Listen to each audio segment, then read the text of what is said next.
आऊज़ुबिल्लाहिमिनश्शैतानिर्रजीम बिस्मिल्लाहिर्रहमानिर्रहीम। अस्सलाम वालेकुम दोस्तों, मैं हूं मोहसिन रज़ा और आप लोग देख रहे हैं 24/7 टीचर्स ऑनलाइन यूट्यूब चैनल। दोस्तों, क्लास चल रही है हमारी बिजनेस मैथमेटिक्स एंड स्टैटिस्टिक की। हमने एक नया मॉड्यूल शुरू किया था जिसको हमने फाइनेंशियल एनालिसिस का नाम दिया था। दोस्तों, इसी विमन में आज हम लोग जो है बात करेंगे टाइम वैल्यू ऑफ मनी के हवाले से। हम देखेंगे प्रेजेंट वैल्यू क्या है, फ्यूचर वैल्यू क्या है, नेट प्रेजेंट वैल्यू क्या है, एक्स नेट प्रेजेंट वैल्यू क्या है, इंटरनल रेट ऑफ रिटर्न क्या है और x internal rate of return क्या है। और ये सारे जो काम हम करने वाले हैं with the help of Excel 2021 करने वाले हैं, क्योंकि पिछली हमारी जो क्लास थी वो एक्सेल के हवाले से थी। आज की क्लास भी हमारी एक्सेल के हवाले से रहेगी और आइंदा आने वाली क्लास भी शायद हमारी एक्सेल के हवाले से रहेगी। उसके बाद इंशाल्लाह फिर हम एक्सेल से मैनुअल की तरफ मूव कर जाएंगे। दोस्तों, आज की क्लास शुरू करने से पहले हम एक बार क्विकली समराइज करते हैं। हमने बात की थी डेप्रिसिएशन के हवाले से, कॉस्ट एस्टिमेशन या रेवेन्यू एस्टिमेशन या फोरकास्ट या कॉस्ट फोरकास्ट के हवाले से। हमने उसमें 4 फंक्शन पढ़े थे, अमोर डिग्रिक का, अमोर लिनिक का, डीडीबी का और डीबीव का। ये सारे जो फंक्शन हैं ये हम बेसिकली डेप्रिसिएशन कैलकुलेट करने के लिए यूज करते हैं। आज की क्लास में दोस्तों, जैसे मैंने बताया कि हम लोग पढ़ने वाले हैं प्रेजेंट वैल्यू के हवाले से, फ्यूचर वैल्यू के हवाले से, नेट प्रेजेंट वैल्यू के हवाले से, इंटरनल रेट ऑफ रिटर्न के हवाले से और एक्स नेट प्रेजेंट वैल्यू और x internal rate of return के हवाले से। तो चलिए दोस्तों, हम आज की क्लास शुरू करते हैं। यहाँ पे सबसे पहली जो आपको स्लाइड नजर आ रही है वो प्रेजेंट वैल्यू और फ्यूचर वैल्यू की नजर आ रही है। दोस्तों, हम प्रेजेंट वैल्यू किस लिए कैलकुलेट करते हैं? Present value is the current value of the future sum of money. कि हमारे पास फ्यूचर के अंदर जो अमाउंट होगी उसकी आज कितनी वैल्यू है, ये हम कैसे कैलकुलेट करेंगे with the help of example Excel के अंदर। ये मैं आज आप लोगों को सिखाने वाला हूँ। इसका सिंटेक्स आपको नजर आ रहा है। सिंटेक्स जो है पीवी प्रेजेंट वैल्यू, रेट है, रेट ऑफ रिटर्न है, एनपीआर है यानी नंबर पर पेमेंट पीरियड है, पीएमटी यानी कि पेमेंट ईच पीरियड, एफयू हमारे पास फ्यूचर वैल्यू है और टाइप जो है ये that represent, 0 represent the end period और 1 रिप्रेजेंट द बिगिनिंग पीरियड और डिफॉल्ट में हमारे पास 0 आ जाएगा। ये चलते हैं एक्सेल के ऊपर और मैं आपको दिखाता हूं कि ये प्रेजेंट वैल्यू जो है ये हम एक्सेल के अंदर कैसे कैलकुलेट करेंगे। तो दोस्तों, एक्सेल पे जाने के लिए ये मैंने एक्सेल की शीट ओपन की। यहाँ पे वो वैल्यूज मैंने ऑलरेडी लिखी हुई है। यहाँ पे रेट 4.5 है, एनपीआर जो है वो 60 है, पीएमटी जो है वो 12 है और फ्यूचर वैल्यू -93 है, यानी कि हमारे पास ये -93 फ्यूचर वैल्यू है, यानी कि जब वो पीरियड आएगा तो उस वक्त हमारे पास ये वैल्यू आएगी। टाइप जो है वो हमारे पास 0 है। अब हमने आंसर कैलकुलेट करना है। इसका दोस्तों आंसर कैलकुलेट करने के लिए हम फॉर्मूला लिखेंगे, यानी कि इक्वल लगाएंगे। इक्वल लगाने के बाद हमने लिखा पीवी यानी प्रेजेंट वैल्यू और फिर हमने ब्रैकेट शुरू कर दी। अब देखें, ब्रैकेट शुरू की तो ये 4.5 जो है ये हमारे पास पर एनम रेट है। हमने पर एनम रेट लिया और इसको हमने डिवाइड करना है यहाँ पे 12 के साथ, यानी पीएमटी हमारे पास साल के अंदर जो है हमें 12 बार जो है वो रिटर्न मिलेगा। और फिर हमने कॉमा लगाया। कॉमा लगाने के बाद एनपीईआर है तो ये हमने एनपीईआर के सामने जाके क्लिक किया। उसके बाद फिर हमने कॉमा लगाया। फिर कॉमा लगाने के बाद हमने लिखा फ्यूचर वैल्यू आ रहे हैं, फ्यूचर वैल्यू लिखी। फ्यूचर वैल्यू लिखने के बाद फिर हमने कॉमा लगाया।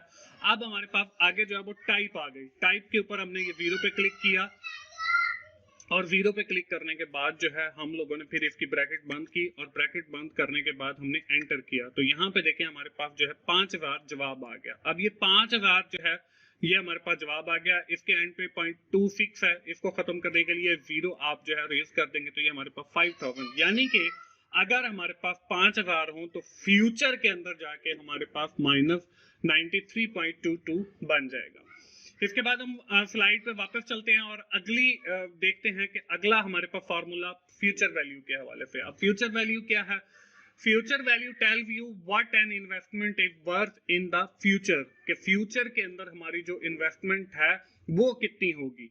इसका फॉर्मूला देखें, एफवी यानी फ्यूचर वैल्यू, रेट आ गया, एनपीईआर आ गया, पीएमटी प्रेजेंट वैल्यू और टाइप आ गया। दोस्तों, ये सारे जो हम जितने फार्मूला पढ़ रहे हैं ये बेसिकली आपके जो एमसीक्यू टाइप क्वेश्चन आते हैं उनको करने के लिए है कि आपका आंसर कौन सा आता है। तो आपने एग्जाम के अंदर क्या करना है, ये सिंटेक्स टाइप करना है और आपने जस्ट वैल्यूज लिखनी है और आपने रिजल्ट निकाल के बता देना है कि ये इसका आंसर होगा। हम वापस एक्सेल की शीट पे चलते हैं और देखते हैं कि अब हम फ्यूचर वैल्यू कैसे कैलकुलेट करेंगे। अगली स्लाइड मैंने ओपन की, टैब के अंदर जाके यहाँ पे फ्यूचर वैल्यू के लिए देखें मैंने सारा डेटा एंटर किया हुआ है। यहाँ पे हम लोगों ने क्या करना है, इक्वल्स दबाया और यहाँ पे लिखा जी FV यानी फ्यूचर वैल्यू, ब्रैकेट शुरू की। अब देखें रेट आ गया, रेट हमारे पास 5% है। आगे हमने कॉमा डाला, कॉमा डालने के बाद NPER है, यानी कि हमें 10 टाइम जो है वो NPER मिलेगा और 12 माह मिलेगा, तो कॉमा लगाकर 12 पे क्लिक किया। उसके बाद प्रेजेंट वैल्यू 1000 है, यानी कि हमारे पास आज जो 1000 है उसकी फ्यूचर के अंदर वैल्यू क्या होगी। फिर हमने कॉमा लगाया, फिर हमने वही टाइप यानी 0 जो है वो एंडिंग पीरियड के लिए है और 1 जो है वो बिगिनिंग के लिए है। तो यहाँ पे मैंने 0 पे क्लिक किया, ब्रैकेट बंद की, एंटर किया, तो हमारे पास देखें 17,779 जो है वो आंसर आ गया। अगर हम इसमें से एंडिंग पीरियड यानी कि निकाल दें तो फिर हम चेक करते हैं कि हमारे पास आंसर कितना आता है। तो वही देखें, हमने इक्वल्स लगाया और लिखा फ्यूचर वैल्यू FV और ब्रैकेट शुरू, रेट हमारे पास आ गया, फिर हमने कॉमा लगाया, फिर 10 पे कॉमा लगाया, फिर PMT पे कॉमा लगाया, फिर प्रेजेंट वैल्यू पे कॉमा लगाया, ब्रैकेट बंद करके एंटर किया, तो वो भी हमारे पास 1789-83 आ जाता है।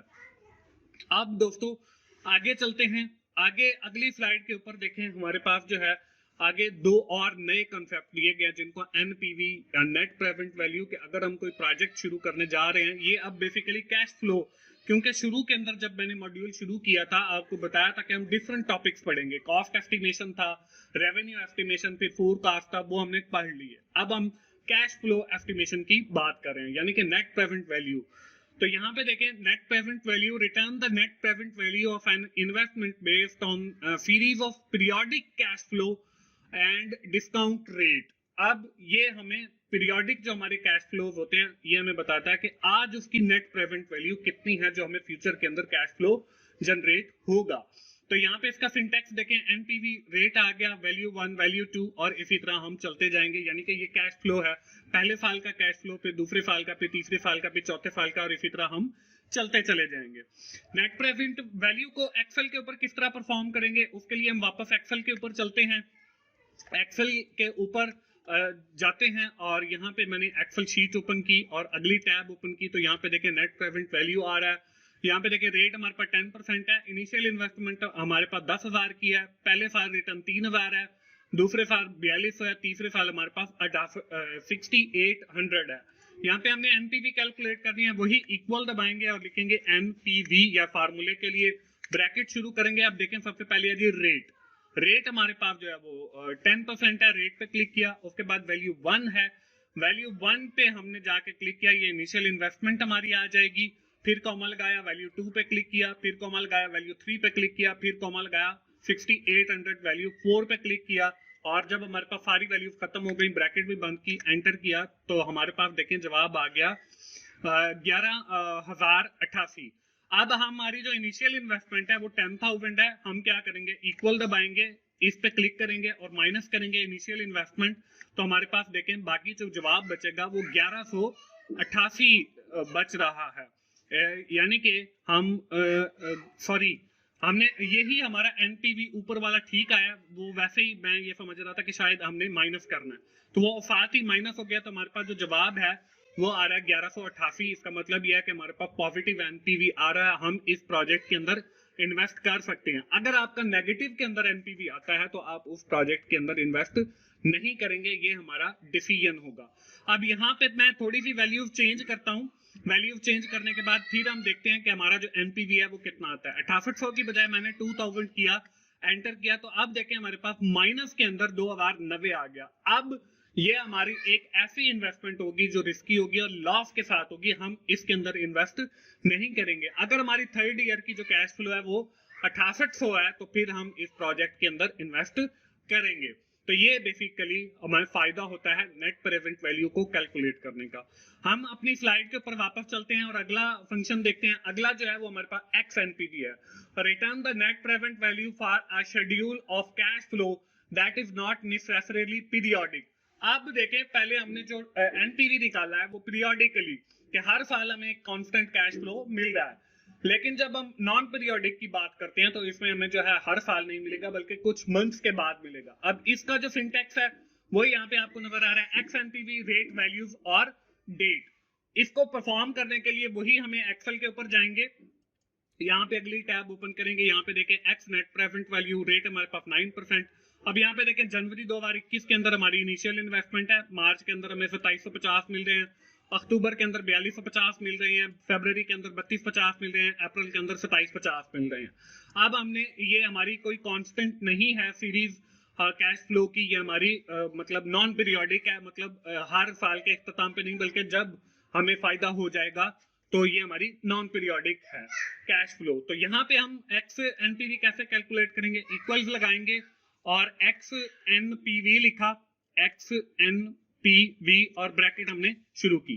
तो यहाँ पे देखें हमने रेट पे जाके क्लिक किया, तो उसके बाद है कॉमा के बाद वैल्यूज है, तो हमने इन सारी वैल्यूज को सिलेक्ट कर लिया, उसके बाद फिर हमने कॉमा लगाया और फिर हमने डेट्स को, तो ये हमारे पास सारी डेट्स दी गई हैं, इन सारी डेट्स को क्लिक किया, हमने सेलेक्ट करने के बाद ब्रैकेट बंद की, एंटर किया, तो यहाँ पे देखें 2126, यानी कि ये हमारी एक्स एनपीवी जो है वो पॉजिटिव आ रही है। इसका मतलब ये है कि ये प्रोजेक्ट जो है हमारे लिए फिजिबल है, हम इस प्रोजेक्ट के अंदर इन्वेस्ट कर सकते हैं। ये है दोस्तों एनपीवी और एक्स एनपीवी का फर्क। हम वापस स्लाइड के ऊपर चलते हैं और देखते हैं कि अगले जो हमारे एक्सेल के फंक्शन हैं वो क्या हैं। अगली स्लाइड के ऊपर आपको IRR और XIRR नजर आ रहा है। अब IRR क्या है, ये basically internal rate of return है, ये हमें ये बताता है कि ये कौन सा ऐसा रेट ऑफ रिटर्न है जिसके ऊपर हमारी जो एनपीवी है नेट प्रेजेंट वैल्यू वो 0 बन जाती है। इसका जो सिंटैक्स है यहाँ पे आपको नजर आ रहा है, IRR वैल्यूज और गैस। अब आगे हम वापस एक्सेल के ऊपर चलते हैं और देखते हैं कि हम IRR कैसे कैलकुलेट करते हैं। हमने वापस एक्सेल पे गए, एक्सेल में अगली टैब मैंने ओपन की, तो यहाँ पे देखें इंटरनल रेट ऑफ रिटर्न की है, डिस्क्रिप्शन यहाँ पे मैंने पहले ही डाल दिया टाइम सेव करने के लिए। यहाँ पे हम IRR आफ्टर 3 ईयर निकालेंगे और IRR आफ्टर 5 ईयर, यानी कि ऐसा रेट ऑफ रिटर्न जिसके ऊपर हमारी जो एनपीवी है नेट प्रेजेंट वैल्यू वो 0 हो जाती है। तो हमने इक्वल डाला और यहाँ पे लिखा IRR और ब्रैकेट शुरू, यहाँ पे वैल्यूज आ गई, तो वैल्यूज में देखें हमने ये सारी वैल्यूज को सेलेक्ट कर देना है, और बल्कि आफ्टर 3 ईयर है तो 3 ईयर्स तक हमने सेलेक्ट करना है। तो यहाँ पे देखें ऊपर से सेलेक्ट करेंगे तो यहाँ पे जाके हमारी 3 ईयर्स कंप्लीट हो जाती हैं। तो 3 ईयर्स जहाँ पे कंप्लीट होंगे वहां पे हम रोक देंगे और ब्रैकेट बंद करेंगे, एंटर करेंगे, तो -6%। अब -6% हमारा एक ऐसा रेट ऑफ रिटर्न है जिसके ऊपर हमारी जो एनपीवी है वो 0 हो जाती है। जैसे हमने पीछे यहाँ पे अगर मैं आपको दिखाऊं एनपीवी वाली शीट, तो यहाँ पे 1188 आ रहा है, तो और रेट जो है वो 10% है। अगर हम रेट को बढ़ाते जाएंगे तो हमारी जो एनपीवी है वो कम होती चली जाएगी। यही आप यहाँ पे देखें कि हमारा जो है वो 6% -6% रेट जो है वो देखें 10 से हम कम करते चले गए, 0 पे जाने के बाद फिर माइनस के अंदर चले गए, तो -6% एक ऐसा रेट है जिसपे हमारी जो एनपीवी है वो 0 हो गई। अगर मैं निकालता हूँ आफ्टर 5 ईयर, तो यहाँ पे देखें मैंने इक्वल लगाया, IRR ब्रैकेट शुरू, वैल्यूज मैंने दी 5 ईयर तक, और यहाँ पे मैंने जो है वो ब्रैकेट बंद की, एंटर किया, तो 5%, यानी कि 5% अब ये पॉजिटिव का है कि ये अब पॉजिटिव के अंदर वैल्यू आ गई है। तो इसका मतलब ये है कि अब ये 3 ईयर के लिए हमारे पास जो है वो फिजिबल नहीं है प्रोजेक्ट, लेकिन 5 ईयर के लिए वो फिजिबल है क्योंकि पॉजिटिव हमारे पास रेट ऑफ रिटर्न आ गया। तो उसके बाद आगे स्लाइड के ऊपर चलते हैं और अगला फॉर्मूला देखते हैं। इसके बाद दोस्तों हम अगला एक्सेल का फंक्शन देखते हैं जो कि हमारे पास XIRR है। अब जैसे हमने एनपीवी और एक्स एनपीवी में देखा कि उसके अंदर हमारे पास जो है वो कांस्टेंट कैश फ्लो था, एंडिंग ऑफ पीरियड था, मतलब पीरियोडिक था, हर साल के इख्तिताम पे मिलता था। लेकिन जो एक्स एनपीवी था वो हमारा नॉन पीरियोडिक था, मतलब कोई पीरियड डिफाइन नहीं था, वो कभी भी हमें मिल सकता था। तो इसी तरह XIRR है, इसका भी पीरियड डिफाइन नहीं होता है। XIRR meaning in the mutual fund is to calculate the return on investment where there is multiple transaction taking place in different time, मतलब टाइम डिफरेंट है। इसका सिंटैक्स यहाँ पे नजर आ रहा है आप लोगों को, XIRR वैल्यू, डेट और गैस, ये इसके एब्रीवेशन है। हम वापस एक्सेल के ऊपर चलते हैं और देखते हैं कि इस XIRR को हम कैसे कैलकुलेट करेंगे। यहाँ पे एक्सेल मैंने ओपन किया और यहाँ पे अगली टैब मैंने ओपन की, यहाँ पे XIRR नजर आ रहा है। यहाँ पे देखें वैल्यू दिसंबर 2020 है, जनवरी 2021 है, मार्च 2021 है, अक्टूबर 2021 है, फरवरी 2022 है और अप्रैल 2022 है। अब यहाँ पे मैंने XIRR कैलकुलेट करना है, पहले 3 ईयर का और फिर 5 ईयर का, इक्वल दबाया, XIRR लिखा और ब्रैकेट शुरू की। अब सबसे पहले वैल्यूज यानी 3 साल के लिए है, तो 3 ईयर्स पे जाके मैंने ब्रेक लगा देनी है। उसके बाद हमने फिर सेलेक्ट कॉमा लगाना है और फिर डेट्स तो डेट्स वाली साइड से भी मैंने 3 इयर्स के बाद जाके जो है वो डेट्स पे ब्रेक लगा देनी है। तो एक ब्रैकेट क्लोज की, एंटर किया तो हमारे पास देखिए -25% आ गया। इसी तरह अगर मैं 5 ईयर के बाद का निकालता हूं तो x इक्वल लगाया और x IRR लिखा, ब्रैकेट शुरू की और 5 ईयर तक वैल्यूज को सिलेक्ट किया, फिर कॉमा लगाया, फिर मैंने सारी डेट्स को सिलेक्ट किया, फिर मैंने ब्रैकेट बंद की, एंटर किया तो ये हमारे पास देखें 21% पॉजिटिव के अंदर आ गया। तो यानी कि जो 5 ईयर के लिए प्रोजेक्ट अगर हम इसके अंदर इन्वेस्ट करेंगे तो वो हमारे लिए फिजिबल है, और 5 ईयर से लेस करेंगे यानी कि 3 इयर्स के लिए तो वो हमारे लिए फिजिबल नहीं है, क्योंकि उसका जो XIRR है वो माइनस के अंदर आ रहा है। वापस हम अपनी स्लाइड के ऊपर चलते हैं। तो दोस्तों ये थी हमारी आज की क्लास, और आज की क्लास हम एक बार क्विकली जो है वो समराइज भी करते हैं। आज की क्लास के अंदर हमने कॉस्ट एस्टिमेशन और बल्कि रेवेन्यू एस्टिमेशन फोरकास्ट के बारे में पढ़ा, जिसके अंदर हमने present value, future value, net present value और X net present value, IRR और XIRR के बारे में पढ़ा। और मैंने with the help of example बल्कि एक्सेल 2021 के ऊपर ये परफॉर्म भी आपको करके दिखाया कि कैसे हम इन फार्मूलाज को या इन फंक्शंस को यूज करेंगे। जब ये आपके पेपर में आएंगे तो ये आपके MCQ टाइप हो सकते हैं, आपने उनका आंसर बताना होगा। आज की क्लास हम यहीं पे खत्म करेंगे। आखिर के अंदर मैं यही कहूंगा कि अगर आपको मेरी वीडियोस अच्छी लग रही हैं तो आप उन्हें लाइक कीजिए, अपने दोस्तों के साथ जरूर शेयर किया करें जिनका ये सब्जेक्ट है, ताकि उन्हें भी फायदा हो। और मेरा चैनल 24/7 टीचर्स ऑनलाइन सब्सक्राइब कीजिए ताकि मेरी हर आने वाली वीडियो आप लोगों तक पहुंच सके और आप उससे सीख सकें। दोस्तों मिलते हैं अगली बिजनेस मैथमेटिक्स की क्लास में। उस वक्त तक के लिए मोहसिन भाई को इजाजत दीजिए। थैंक यू वेरी मच दोस्तों, अल्लाह हाफिज।